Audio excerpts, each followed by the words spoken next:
याच जन्मात सुविचाराने आणि सद्बुद्धीने भगवंत आपलासा करणे हेच आपले खरे कर्तव्य आहे। याकरिताच सतत त्याचे ध्यान करावे आणि मनातून आपले भगवंताशी नाते जोडून ठेवावे। यासारखा दुसरा सुलभ उपाय नाही। मी अमुक एक साधन करीन असे म्हणू नये। परमेश्वरा, तूच माझ्या हातून करवून घेणारा आहेस अशी दृढ भावना ठेवावी। समाधानाकरिता, आनंदाकरिता धडपडणारा आपला जीव परमेश्वर प्राप्त झाल्याशिवाय शांत राहू शकत नाही। म्हणून प्रपंचाची काळजी न करता परमेश्वराची प्राप्ती कशी होईल याची काळजी करा। नामासारखे दुसरे सत्य नाही हे समजावे।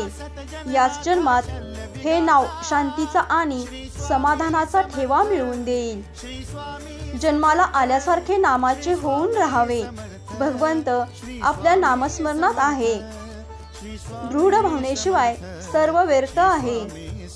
म्हणून कायम नामस्मरणात राहा आणि मनातून आपले भगवंताशी नाते जोडून ठेवा। यासारखा दुसरा सुलभ मार्ग नाही। श्री स्वामी समर्थ। जय जय स्वामी समर्थ। श्री स्वामी समर्थ।